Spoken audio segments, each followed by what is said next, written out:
Welcome to Beyond Money Podcast, where we discuss alternative exchange mechanisms that go beyond conventional money. We also go into the history and current practice of alternative currencies, as well as the history and dysfunctions of the mainstream formal economy. This is Ken Freeman sitting down with Thomas Greco, and today we'll be speaking with Will Ruddick. Tom Greco here. In this episode, Will talks to us about his work over the past 11 years organizing communities of micro-entrepreneurs in poor areas of Kenya.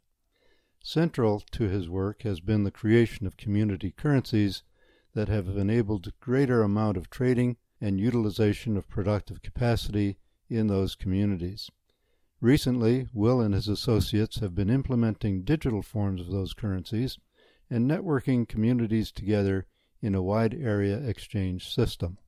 This interview was recorded on April 29th, 2019.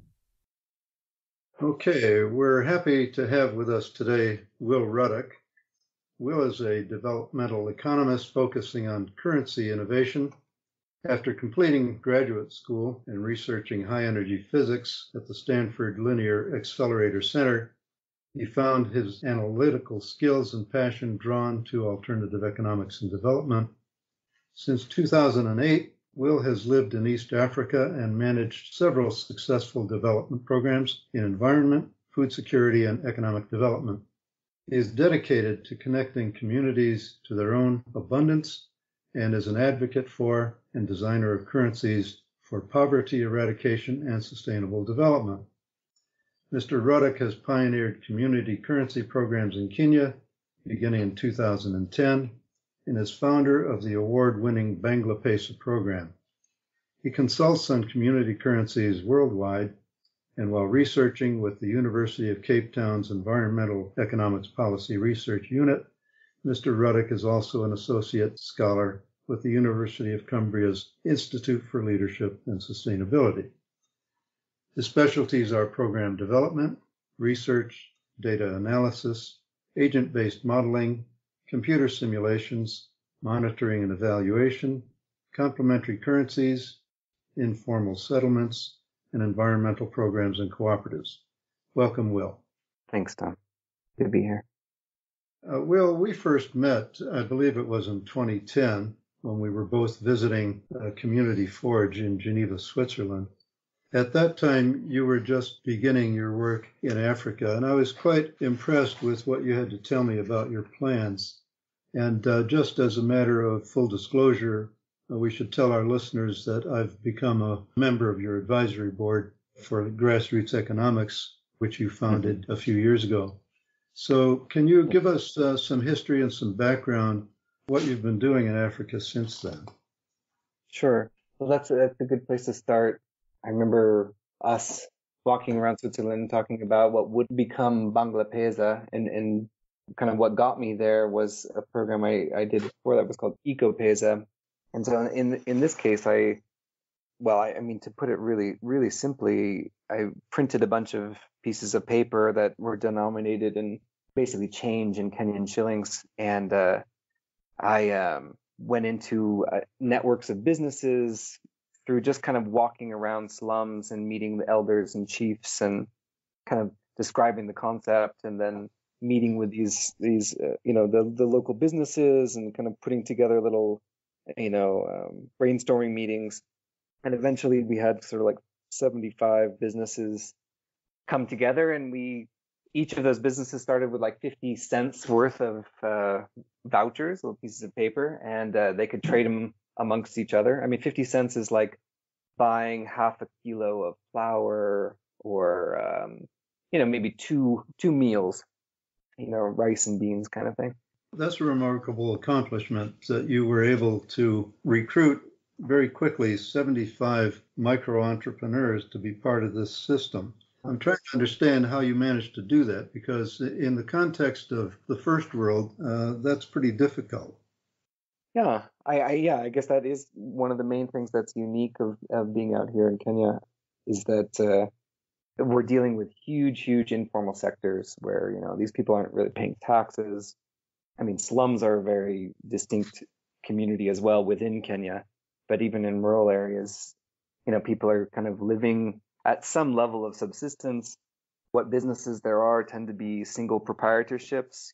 You can walk into a building and be pretty sure, or a small kiosk, that that's the owner that's working there, because they couldn't afford to pay a salary of a worker anyways, or it's their family, brother or sister or something like that working there. So, It over seems to me that yeah. they're impoverished, that there would be no tax liability for them anyway. Is that correct? Well, ideally, if they're making under something like $50,000 in a year, like there shouldn't be any taxes whatsoever. But there's all sorts of like fees that are supposed to go into like owning a local business or having a storefront property. And generally, those fees go into paying bribes to police officers. The cost of being an informal business here is pretty, it's high, relatively speaking. You don't have Costco's and Walmart's and that sort of thing so much. That was the beginning of it. I basically, the issuance model there was this 50 shillings that went around to everyone. Behind it all was actually some donor funds that were typically going into these kinds of projects where they would go and do slum cleanups and tree planting and beautification and stuff. And I knew the founder quite well of this organization, and basically held those funds as backing and issued vouchers essentially one-to-one to those. So what was the pitch? What was the pitch? You told these people that these chits are backed up by actual Kenyan shillings, and that's why they trusted it? That was the idea. So basically there was going to be a timed buyout. So we would do these community events. So the initial 50 shillings was just sort of a taster for people, the businesses, to get used to it. And then we asked the businesses to organize events. So they would mobilize the entire community to do waste collection and tree planting. And each of the people doing those events, all these, the youth in the community and mothers and whatnot, would get like 5 shillings, 5 cents of vouchers. And this would be there to say, please spend those at our shops, right? And they would be helping organize those events. So people get the vouchers, they would use it at those shops, and then the shops would then have a timed buyout. They could use it amongst themselves. And that's really what I was trying to promote in a way. That was sort of one of the goals of, can we not only do this donor stuff, which is important in its own right. It was very, environmental, trying to get rid of malaria in the area because there's a lot of stagnant water and things like that. So great, great community work, but can we also build an economy out of it? And could there be, this, increased velocity of trade and start tapping into that potential for trading goods and services? So when you say timed buyout, you mean at some point they could exchange for shillings? Get like $5 a month, and then that was it until there was no more shillings, and that was the end of the program. So it was a very simple little test of would they circulate these vouchers. And we had some researchers involved and youth groups that were collecting journals that we would give all these businesses. They would actually write the serial numbers of the bills, and we were trying our best to track actually these vouchers going around, which is not easy. This is people are reluctant to do that kind of paperwork. Yeah. I think we, out of maybe 40 of the people who did the journals, I think we had like 5 that were like somewhat legible. So it wasn't great data. Hence, blockchain today is really fun for me. We got lots of data. So in the end, you redeemed all of these notes, or exactly. Yeah. Okay. So this was a limited time trial. How long did that go on? It's about a year. What was interesting is when we did the buyback, they, over time, there was quite a bit of extra Kenyan shillings. And there was quite a few groups. There was like maybe 3 of these groups of like 5 or 6 businesses that just enjoyed it and kept trading with each other. They liked it so much it wasn't worth them selling it back for Kenyan shillings. And and so that's about when I was off. I was in Switzerland because of that this conference in Lyon. Yes. Which I think was the first community currency or whatever, complementary community currency conference. I don't know what's it called this year. It's in Japan this year, isn't it? Yeah, I wasn't at that one. What was the next stage of your project? So the next stage was taking that basic same idea. I had, a good way to print these vouchers that was, kind of security printing in Kenya. And I started doing the exact same thing in another slum, just kind of next door to that one, really, where my partner at the time was working and doing some, HIV prevention kind of aid work in those slums. And the slum was called Bangladesh, and it was owned a long time ago by a Bangladeshi working on the railroads, and then he left the country and the government owned it, so nobody owned it, and in a sense, and people just started building buildings on it, and no one has property rights, and you have this sort of legacy of landlords, and no one really knows who owns what building, except people come and extort rents, pretty pricey rents with really horrible conditions, but it's the cheapest place to live near the cities, and that's generally what defines slums in Kenya, at least. It's where you can find work. It's a squatter community. Yeah, but now it's 5 generations of those squatters, right? So it's become more like almost like a refugee camp to some degrees, where you've got multi-generations there now, like Kakuma and some of these other places in Kenya. So yeah, you've got all these small businesses, there's schools, there's hair salons, there's a mixture of service industry businesses and what they call juakali here, which is like roadside, making chairs and stuff like that. So there's quite a bit of production and value creation there. Although it's still, I would say, like relatively to a rural community, which we're doing a lot of work today, it's still very import dependent. It's people are generally not consuming things that were actually built there. There's very little like primary productive capacity, like farms and things like that. Right.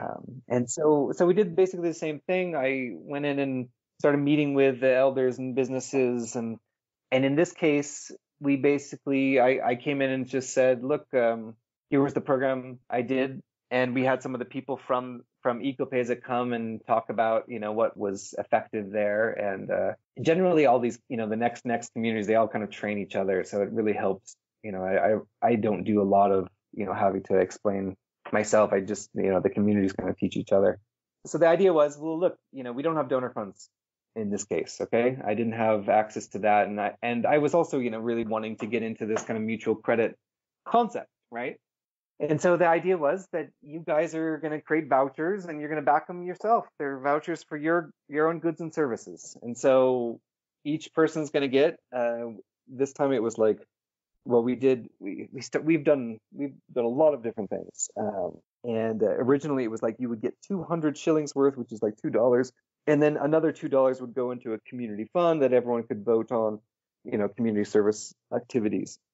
And that was basically it. There wasn't a lot of training or anything like that. It was just kind of like you would have these sort of anchor businesses that were very, very involved.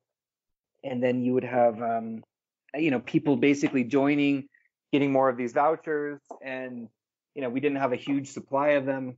I think we had enough for like maybe 200 people.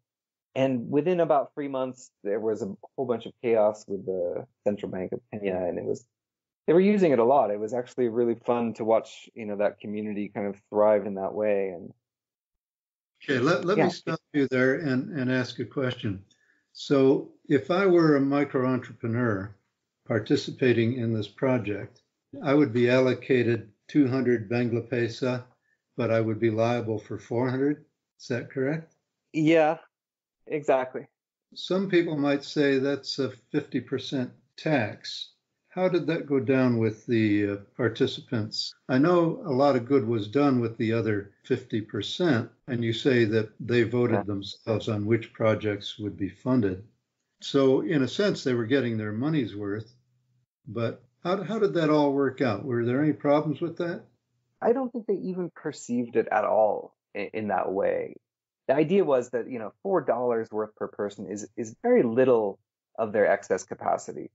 So if I'm a woman selling vegetables, like to sell an extra 400 shillings worth of, my like rotting bananas, I have that capacity already. In fact, I was going to lose it anyway. So me accepting those extra 200 vouchers from you, no problem. And, here's how I'm going to spend it. And, we had the schools involved as well. And I don't think it was that much of a challenge for people at that level. It wasn't, I think in some cases, like talents, for instance, and they sound a little oversaturated compared to, in these cases, like there really is a huge amount of excess capacity that's not fungible, otherwise. And Yeah. also there's a huge amount of like debt being carried around, like informal debt. And so clearing off those debts is actually a really common practice here. I don't know, it's an interesting, it's a different dynamic than in other communities, but I think partially it is just that there's such a big capacity, and that $4 was a tiny amount, and it moved around fast enough that people wouldn't even notice that. And so the injection model, in a way, even like today, what we're doing, and we're still very much similar with this kind of airdropping, but we still focus a lot on hubs. We always assume there's going to be kind of key social services and businesses that are going to be sinks, right? That where all the money is going to end up anyways. And really it's looking at, what are those bottlenecks, and how do we, make sure that they can keep the currency moving, that they don't, it just doesn't collect there, and it doesn't cause damage to that business. Yeah. How have you managed that? Well, we've gone in and we've actually built up these kind of cooperative businesses. So we go into community groups, they're called like community-based organizations or cooperatives here, and we've gotten donor funds, in this case, like specifically like for food security, to come in and like double their food production capacity. Like for instance, a maize mill, for grinding your maize into flour. And so that's an example of a program that we did in a rural community. And the same, in the slums as well. We've gone in and helped support different businesses, like we've done freezers, for instance, for freezing fish. And so basically it's like looking into that. There's a lot of excess capacity there. Well, there's a huge market. So if you can actually just increase the capacity of this business to meet an already existing market, then you have a really nice way of sort of sinking that money, right? Sinking the community currency. Where it can go, and you can trust essentially that this business, which was built for this purpose as a cooperative, right? We've doubled the capacity, and that capacity is pegged to, the local currency, right? And so that has really helped, and as a basic concept of, making sure that we call them hubs usually, or like what are these hubs in a community that can sort of, they're also like the first layer of like kind of trust in the community too. Like people know there's a backer of last resort, and that is your flour, and it's something, the flour is something everyone eats every day here. So it's a staple food, Right. or hair salons, or, there's schools have also been like that for us too. So we've, like in Nairobi, we started with a whole bunch of schools, and, paying those school fees it's a staple essentially. Everyone knows someone, or, has some kids in a school in Kenya. I mean, it just, yeah. Were you using the Bangla-Pesa within the schools for goods or paying teachers specifically? What did that look like? Well, I mean, at first it's school fees. So this is mostly private schools in Kenya. So there's not enough public schools. There's this whole big thing. And also like nursery schools, for like little kids, huge demand for that. Basically, they're paying their tuition. The tuition goes out into costs at the school, like if they're providing lunches or, meals. So that's one way it goes back out to the community. Then it also goes into teacher salaries. Teachers spend it back out into the community, and parents are in that community. And so you end up with, we tend to do kind of airdrops, and then you can actually see kind of this collection and flow, where some of the people who started with that airdrop may never receive it again.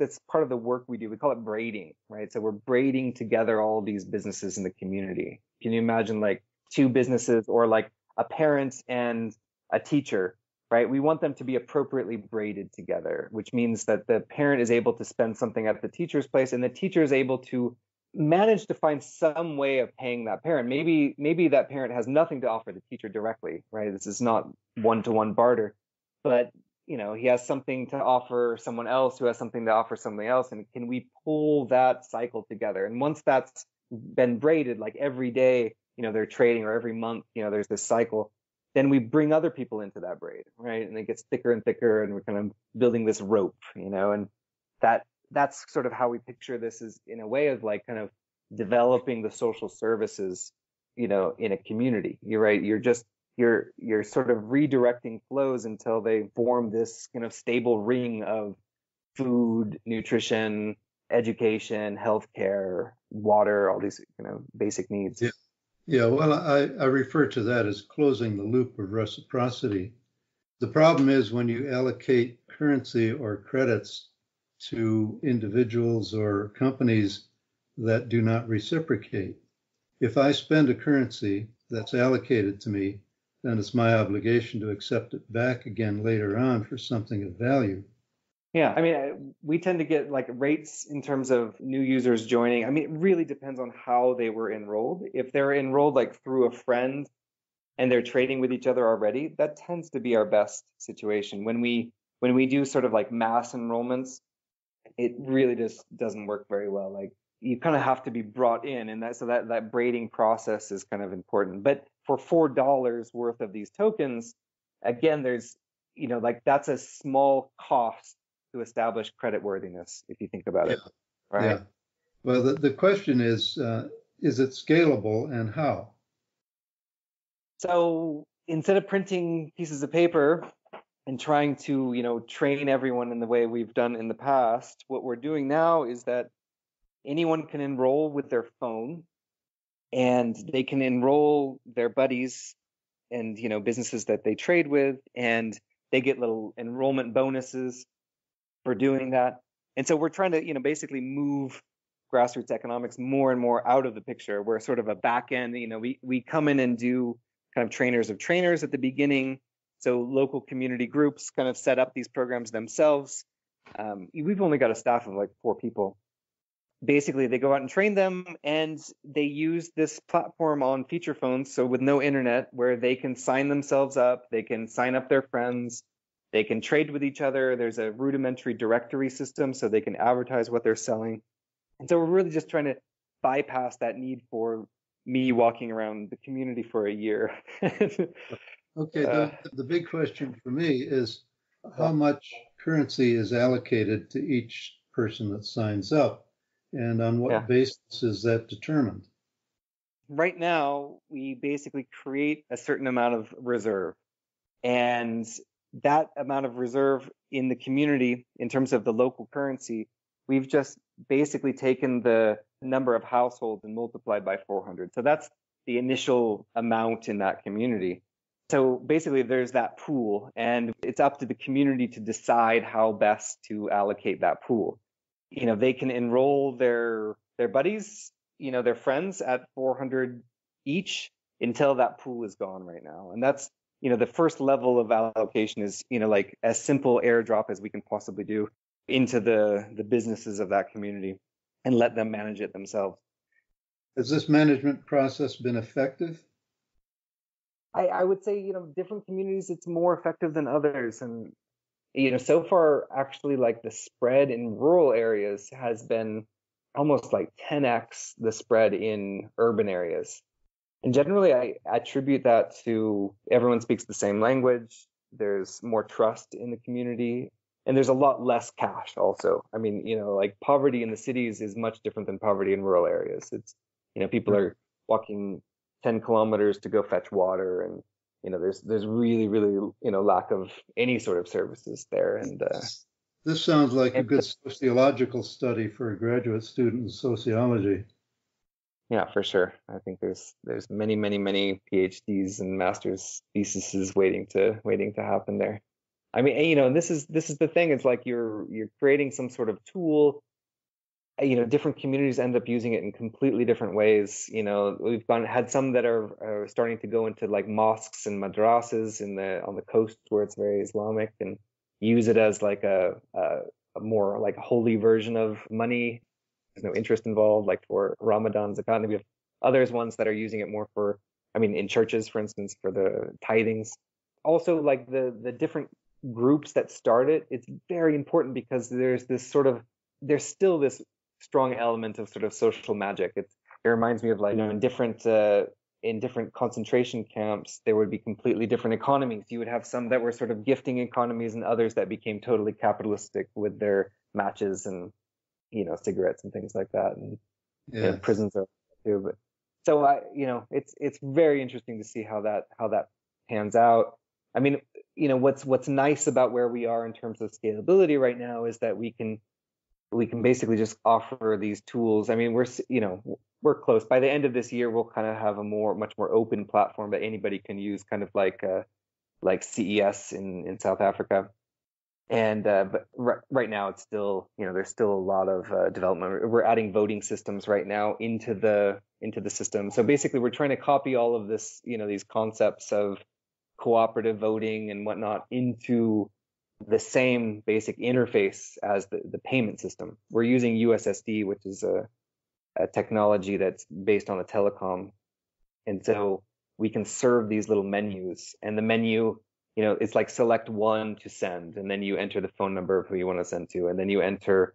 We actually have a reason. They can actually choose from a list of reasons or type their own, Okay. and then Let's back up a minute before we get into the details of the transfers.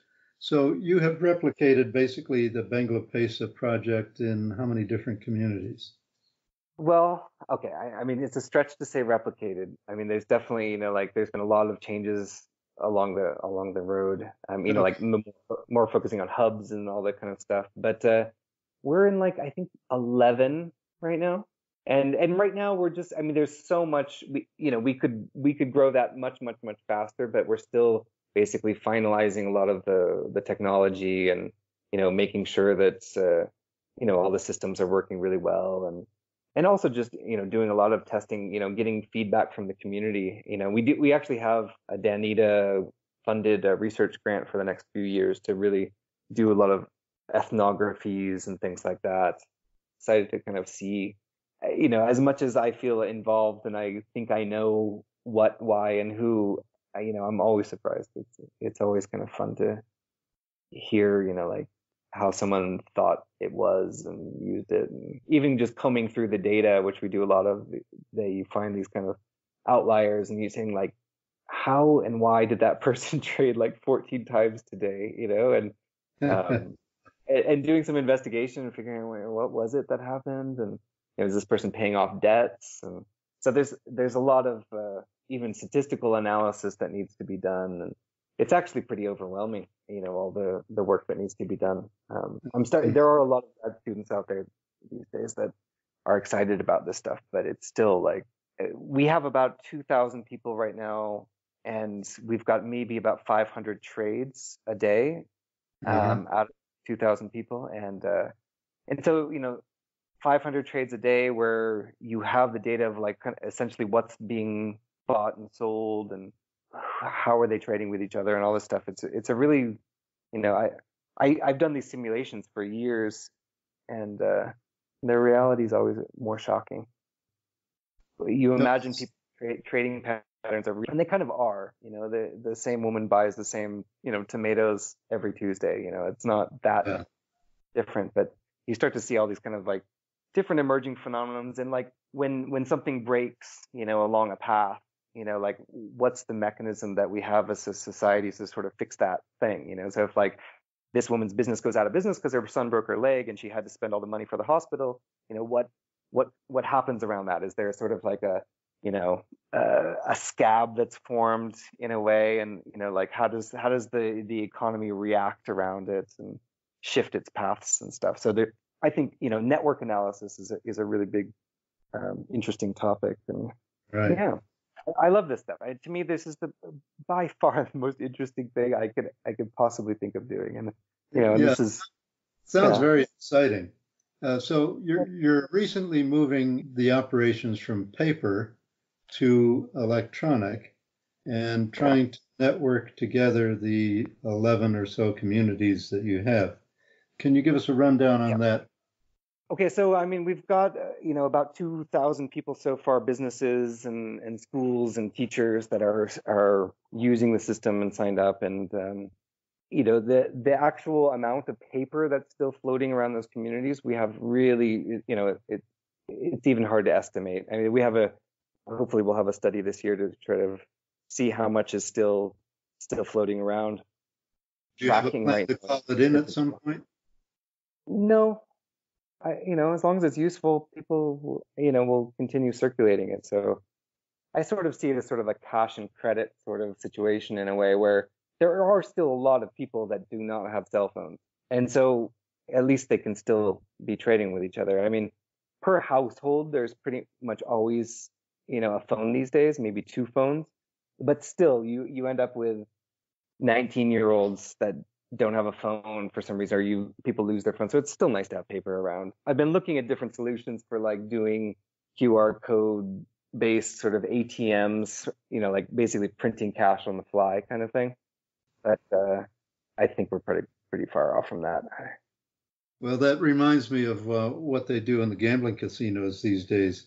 When you want to cash out of a slot machine now, they just print out a chit that has some kind of a barcode or something on it, and you take that to the cashier's cage and cash it out.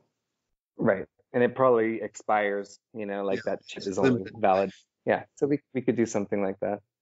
So yeah, that's kind of the situation right now. It's essentially copying that, but there's a lot more on the level of architecture now that we can start playing with, and that is now, how do we connect these communities together? How do we tie them together with a common price? And how do we make that as simple and straightforward as possible? And so this is actually what got me excited or into blockchain in the first place, which I really kind of saw as a Ponzi scheme for a very long time, and was this Bancor protocol. It's about a year and a half old, and it basically just says that if like I've got a Will token, you've got a Tom token, we've got a shared common reserve, and if I am importing from you, I'm buying tomatoes from you, and I'm sending you my currency, and it's being converted over into Tom tokens, that you get a little bit more of that reserve, and your token ends up being a little bit more valuable than mine. And so you then have a price advantage to buy back from my community is the concept there. So it's a really simple kind of, it's very elegant. It's basically just a few equations, and it's just a pivot around a central reserve. And that reserve is just another token. In fact, any token can be a reserve for other tokens in this model. And so you get this kind of interesting. This can quickly get beyond the comprehension of the ordinary person. Basically, we're talking about something analogous to the Forex markets, where you have dollars exchanging for pounds or euros, and so on. Yeah. But in this case, the exchange rates are determined by some algorithm that simply depends on the relative amounts of exchange back and forth between your currency and mine. Is that correct? Yeah, that's it. It's a really simple equation. It basically just says that if I'm importing from your community, essentially your community currency gets a little bit stronger than mine.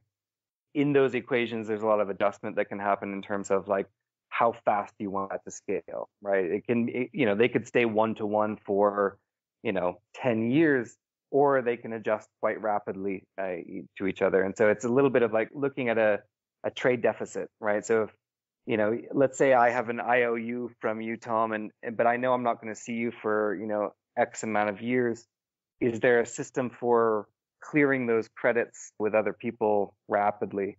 Whole markets and stuff are created around this sort of currency exchange and whatnot. But what's nice about this is that we don't have to do that, right? We don't have to do, if some version of this equation is good enough, then we don't have to create committees or anything between these communities. It's just a simple kind of like a sewage system, right? It's just you build the pipes, use it, and of course there can be layers on top of this. This is what's nice about smart contracts, is that potentially anything can be built into that. And one thing we're trying to do is pull in these voting systems. So you're also voting on the blockchain, and those votes could actually change your how fast the exchange ratio changes. For instance, what's my leverage to the reserve in each community? Is it 50%? Is it 10%? So there's potential to build in controls in different voting ways. And what's exciting about voting these days is on a lot of blockchains now, they're doing what's called staking. And it's basically where you own tokens that are specifically for voting, and you basically stake them into other people's accounts that you're voting for. So in our cases, like the way we're trying to scale the hubs right now. So instead of us going in there and saying this is a hub and that's a hub and we're going to capacity build it, well, what if the community can actually stake their vote into different social services and businesses, and those voted on hubs essentially end up getting more of the lion's share of, like, let's say a basic income that's going to the community, and there's like that's one way of identifying hubs. And if donors want to come in, they're already sort of pre-identified by the community. And yeah, so that's okay. So you're talking about voting rights being allocated, and these voting rights have some implications as far as the transfer of material tokens is concerned. Exactly, right. And they could also have specific votes for parts of the system itself, right? So like if there's a demurrage in the system, well, what is the level of that demurrage? Is it 1% a week? Is it 4% a week? And then where does that demurrage go? That demurrage could go specifically, like, proportionally back to who's being endorsed, who's people are staking. The basic idea of demurrage is to support common good projects. Is that right? Yeah, I mean, so I would even just leave it as simply like that. There's a tax source. If you give people the ability to vote on where those taxes go, wonderful.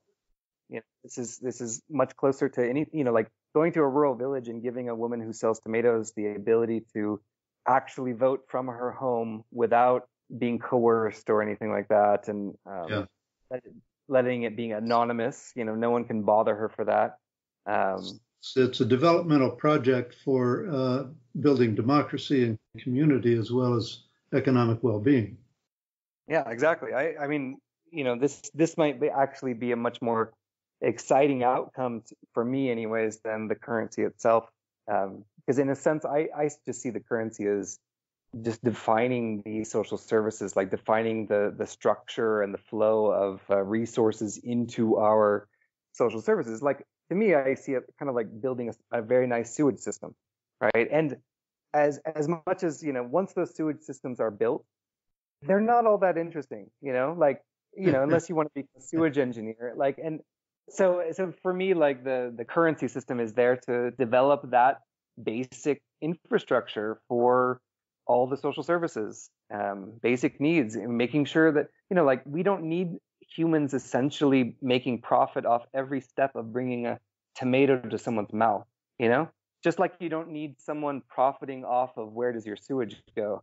No, you build systems for those things, in my thinking, anyways. And what's exciting then is giving the people to start steering that system, right? So can communities actually say, okay, we've got a basic system here, like a rocket ship, essentially, their spaceship, right? So it's got a life support system. Now, where do we actually want to take it? Where do people, if people want to trade more for, guitar lessons and poetry, or they want to build a dam, or, whatever it is. Because right now it's kind of like communities don't really decide things. It's very hard, especially in village structures, to make collective decisions at all. At best, there's sort of big man communities where there's a chief, and basically it's just, making that guy happy. But there's not, you don't really see big projects. People are kind of, like the droughts here. Yeah. Yeah. Well, that sounds rather discouraging for the future of democracy. I think democracy has been a very discouraging experiment so far. I'm really looking forward to the ability of people to not have to deal with representatives, and not be kind of forced into Democrats and Republicans, and this kind of like opening up direct democracy to voting for communities. I mean, we've had the technology to do that for a very long time, and what I like about the currency system, in a way, is that it's sort of a viral way to bring direct democracy into homes. If it's built into your payment app, which is essentially what we have here. I mean, in the old sense, the payment app was these little pieces of paper we're printing, and now it's this little USSD feature phone menu, and you get to actually use that as a tool to create and build and change your economy and your community. I think that's where I'd like to go, anyways. If you find me working for a payment app bank in 5 years, then you can just come and shoot me. Well, tell us a little bit about the platform or the app that you use to transfer credits from one person to another. What did you do in that regard? Okay, so you can kind of imagine right now there's sort of like 3 layers to it, and there's a middle layer, which is essentially a Amazon server right now, just because they're very cheap and fast, and I think it's like 40% of the internet's on Amazon these days, and and so basically that server right now is a kind of a two-way communication between people's feature phone telephones. So there's an API that connects that server to the telecom here in Kenya and other telecoms. We've got 2 telecoms we work with now. And so basically we pull information from the telecom, and then we basically push it right onto a blockchain. And the blockchain we're using right now is called POA, which is it's called proof of authority. And it's essentially 12 block producers in the US that regularly upload up into Ethereum for security, but it's what would be called a side chain or a lightning chain. And so the transactions are incredibly fast and incredibly cheap right now. And so basically we push a transaction onto there, it gets pushed onto the end, of the blockchain, and then we're reading from the blockchain to make sure that block has been verified by the block producers, right? It's been validated. We take that information back to our server, and then we push that information back out as a receipt to the users. So each user gets an SMS, and functionally, it's pretty much exactly what people already in Kenya and a lot of the world have been using for like e-money systems. Except they might not necessarily use blockchain, but the interface on the user side is pretty straightforward, and so that's actually something that's helped us a bit in Kenya, is that people already are very, very familiar with e-money, even in rural settings. Okay, well, walk us through a typical transaction. You and I want to transact a sale. I'm going to buy a couple tomatoes from you. What do we do? So you've been registered, essentially like you've been airdropped this 400. You're potentially advertising on the directory, and you do that through the same system. And maybe you found me because you went to the directory and you looked up food, right? There's different categories on the directory. So you selected food, you saw that this person is selling tomatoes, given you my phone number, or you already know who I am. And these villages are pretty small generally. And you've come up and said, hey, I want to buy some tomatoes. And, my choice in accepting that is, there's a few thoughts that go through my head. One is, what can I do with this, right? Am I going to take this stuff? And quite often, if there's any amount of retail going on or resale, the transaction will often be mixed in Kenyan shillings and the local currency. And we call that a blended trade in the commercial realm. What do you call it? A blended trade. Trade, yes. Part official money and part trade credit. Right. It's like a dark roast. It's a good blend. So you've got all these decisions that, like let's say the tomato guy or woman says, okay, for 100 shillings worth of tomatoes, I'll let you use half, right? 50%. And it really varies. And, in fact, that would be a wonderful study. It's something I don't have a huge amount of data on. It's really kind of just cursory data where you just ask people after the fact, but it's hard to actually really know that without some kind of like journals or. Okay, so I'm going to pay you 50 shillings and 50 credits. Exactly. And so basically, I click send, right? So I dial a short code. So it's like *382#. There's a few options there. I can, check my balance. I can change my password. I can change my directory entry. I can search the marketplace. We're going to have voting, in that same system quite soon. So you click send, and then you put in the phone number of that person, which is usually kind of like written on the wall, like send money here. You select a reason for that. And the reason I put that in there, it's a little bit, we may end up taking it out again, but it's a nice data validator, right? So if someone is registered and they say they sell X, it's nice to see that people are buying X, right? Yes. And it could be that they're selling X, Y, and Z. Well, then that's great. I'd like to see that in the data. Maybe they're selling X, Y, and Z. Fine. There's an importance in tracking at this stage. We can eventually obfuscate these wallets so that they're untrackable completely, right? So there's a whole bunch of technology around. Basically, it's like key rings where like you might have 50,000 addresses and they're randomly assigned to you and things like this. But for now, we're really trying to show impacts, right? So how do we measure? Because for years, right, this like Wargle, like, oh, it quadrupled the trade in that community. It's like, okay, great, but like a 1 year demo project with no hard data, it just doesn't fly today. You can't do that. You can't use the Wargle example with, right? They're going to just laugh and say like, really? Like, where's your RCT? Where's your, you know what I mean? And so being able to actually say, these are our impacts. Like, this is how much education has been trading. This is our confidence in that. Here's our control groups. This is another thing we're trying to do right now.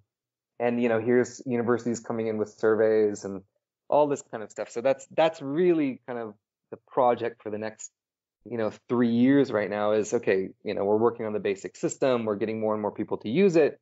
And at the same time, we're trying to get World Vision and Red Cross and Catholic Relief Services and who else, there's so many of these, but, USAID, GIZ from, in Germany, seeing this as, a really effective intervention, right? Because the whole industry has moved to cash transfer programs, and there's like $1 billion a year being dumped on East Africa, and the metrics for that, they're there, but they're not that good. So for there's a group that's been airdropping cash directly into people's wallets as a test here in M-Pesa, and they find that the money leaves the community really just too fast. It doesn't build the necessary economy to keep it sustainable and growing there. And so that, this is the history of development projects for the last 30, 40 years, is huge amounts of dumping and then no real development. Yeah, it's like having a cloud burst in the desert and the water quickly runs off. And, this is an interesting analogy because I sort of involved with a watershed management group here. I went to an event Saturday evening, and basically they showed us how they were building berms and swales and doing other things to catch the water and keep it in place rather than have it run off and evaporate and dry out in the desert. Yeah, it seems straightforward. I think if if anyone were to, an engineer were to come in and start designing economies today without all the history that we've had, like, you would do just that. You would look at all the resources on this, in this area, and you would make sure that you're utilizing them and taking care of the environment at the same time. And I feel like all this stuff, honestly, I guess I've been doing this too long, but to me, all this stuff seems really obvious, yeah. All right, back to our transactions. So I take the tomatoes, I dial up your number, and the software does the rest, transferring it to you. Yeah, right. I've hit send, I put in my password, it gets written to the blockchain, it gets validated, right? Is the balance enough, blah, blah, blah. If it's a transfer between communities, that's an interesting case as well. Because what we do is that we actually auto convert. Right now, it's a choice. So if you have auto convert on, you will always only just have one token, and that's your community token, and any other token be converted into it if you're, exporting or importing from community. Yeah. So anyways, there's the transaction happens. Both parties then receive an SMS back saying their new balance and success or failure. And that's basically it. So, then this person has those tokens, and, it's in her mind to essentially use those as quickly as she possibly can, right? Here's another question. Where is the currency? In the old Let's system and on commercial trade exchanges, the currency is in your account on a centralized ledger, but you're using blockchain. So where does the currency reside? It's a copy of a ledger, and that copy exists on like 3 million computers around the world, essentially. I mean, there's the block producers are the main, these 12, but then it also gets uploaded into Ethereum as well for safekeeping. So it's a public ledger. Anybody can read it. Okay, so the currency is not on your phone. It's on a server somewhere, and you access it with the password or something? Exactly. So your phone, all your phone holds is your key. And what if you lose your phone? Yeah, then you've got an issue, but we're somewhat centralized in our node. So basically, like that AWS server that's basically taking these transactions back and forth between feature phones and the blockchain. Right now, that server right there is like we have to be able to reverse transactions. We have to be able to reset people's pins. So if you lost your phone and you want to switch to a new phone, we have to allow that to be possible, right? So we're not, and so in terms of blockchain, as it is right now, you would consider what we're doing still fairly centralized, right? Because we're using feature phones. So on smartphones, we don't have to do this, right?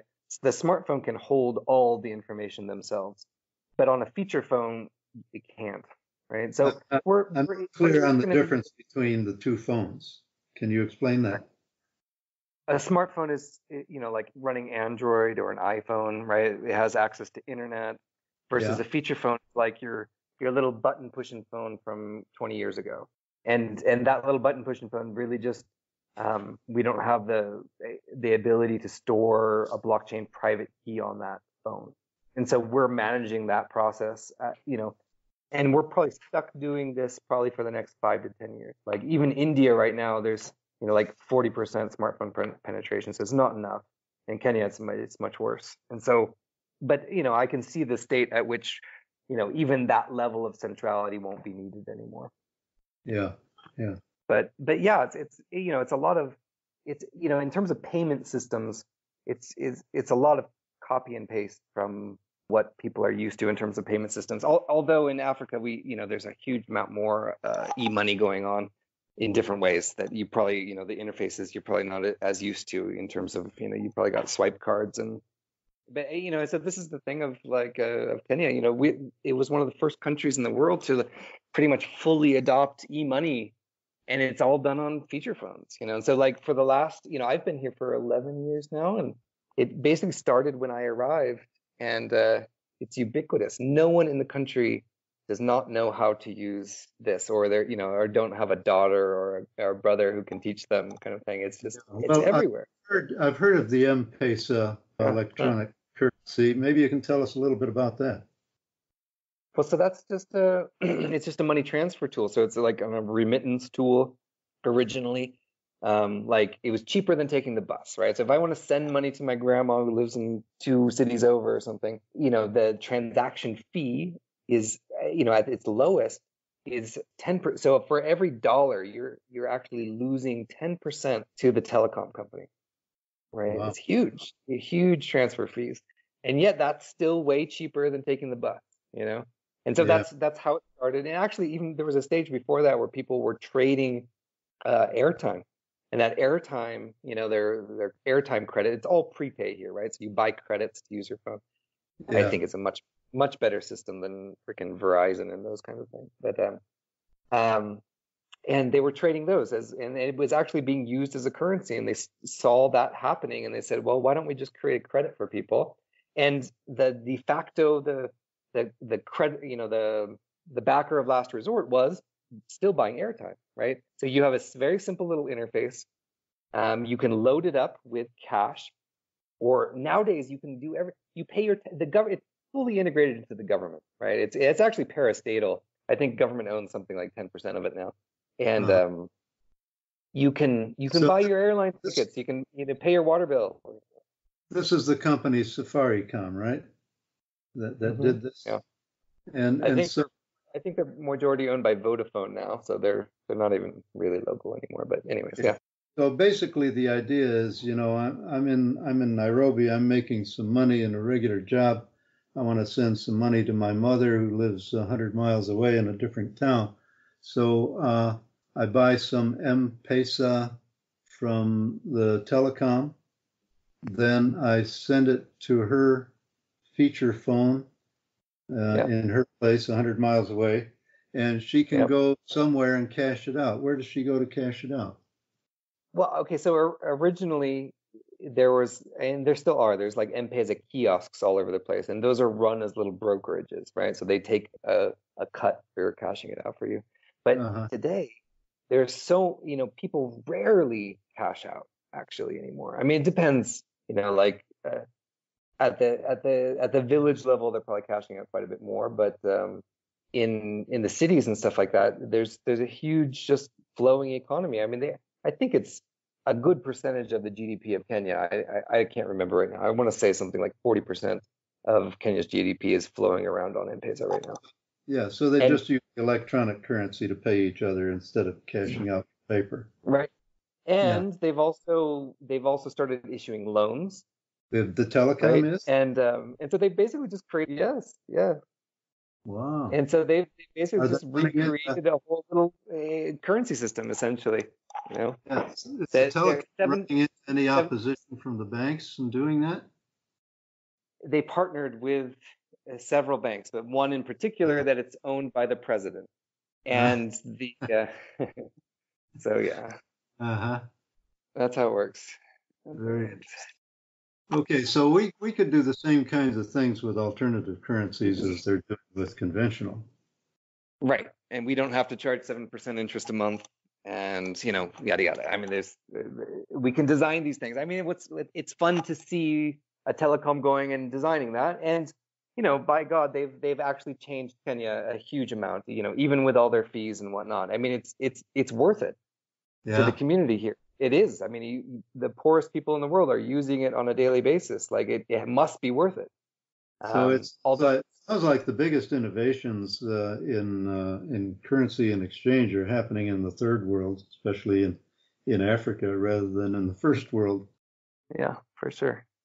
I don't know what's happening in the first world. People arguing about Trump. That's all I hear. It's all distraction. Yeah. Yeah. Okay, well, But thank you, Will. We've been going for quite a while now, and I don't want to impose too much on your time, but what we've talked about here and what you've told us today raises a lot of further questions, and at some point in the future, we'd like to get into those with another interview. great. No, it's great to talk. I'm looking forward to it again. Will, I have one personal question, and that's why did you get into this venture? I mean, given your background as a child prodigy of sorts and a background studying physics, how did you end up in Africa doing local currency project? Or better question is, why are you doing what you're doing? I'm doing what I've dreamed of. This is the coolest, most interesting thing I could imagine doing. In lieu of, developing teleporters and warp drive as a physicist, I kind of felt like, well, it would be really great to, do something meaningful and actually, have connection to people and that sort of thing. And I mean, I had a very kind of spiritual upbringing, and your life's supposed to have meaning, and it's, people and, working with people and community that gives life, that meaning. And physics to some degree didn't have that, and so I was, I started, studying permaculture. I lived in a commune for a while in the U.S., and that's actually when I very first read Bernard Lietaer's book, Power of Money, and it was just, that gave a name for it. And I mean, growing up in Silicon Valley, Santa Cruz, like the concept around, capitalism and the economy, and why are we working so hard for these pieces of paper? And that was, I feel like that was just kind of the world I grew up in, was to question that system. Why is it like this? And why do I, taking my dog for a walk in the evening, do I see this blue glow from every window for, the next 5 kilometers of people watching their TVs on their sofas and, eating their microwave dinners, and you know what I mean?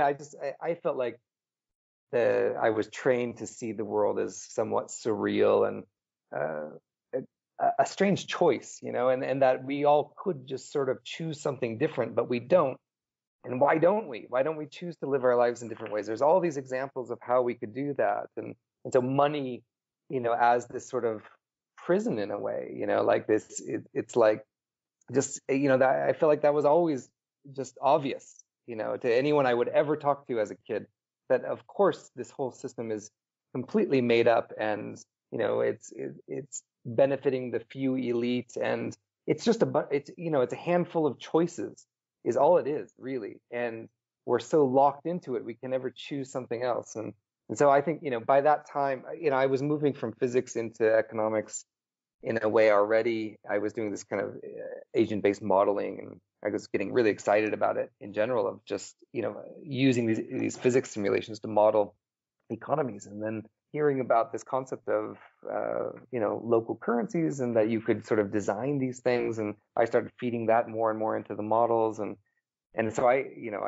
continue. I mean, this what I do for fun. What I really actually, out of all of this work that I'm probably the actually good at is writing the code around these models and kind of trying to analyze and understand it. And anyways, I find it really fun.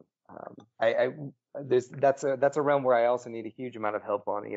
Developing good agent-based modeling isn't really easy, and it's one of these tools that in every other field we have, like AutoCAD, and in physics we've got Root, for doing like physics simulations. But in economics, I swear, like our modeling tools are still kind of like 1980s, and having proper models, like even, for weather forecasting, we have better models than we do economics. So although, maybe, I'm sure there's some hedge funds out there with some very good models, they're just not open to everybody to use. But now modeling, actually developing these currencies, and how do they spread, and what are the limitations, how much service sector needs to be involved, and what would happen if the government accepted this much in taxation in them, and to actually go to World Food Program and say, hey, we're going to implement this in a 800,000 person refugee camp in the next year, and this are going to be the projected impacts based on these models. And modeling's not easy, but I feel like you kind of have to do it. I can't imagine any other field in the world where you could propose to do such a thing as building infrastructure without modeling it. If you're going to build a road and a highway, like, someone's going to model that, and I just don't see, especially in the community currency world. And this is, I would sort of criticize the past of the currency world. The community currency world is sort of really good intentions, but not necessarily well thought out models quite often. Yeah. And I agree. Well, hopefully we can change that as we get more people with those skills interested in the field. Well, Will, thank you very much for taking the time to be with us today, and look forward to having you on again. Thank you, guys. Thanks Have a lot, a great Will. day. Be All well. right, thanks. Bye-bye.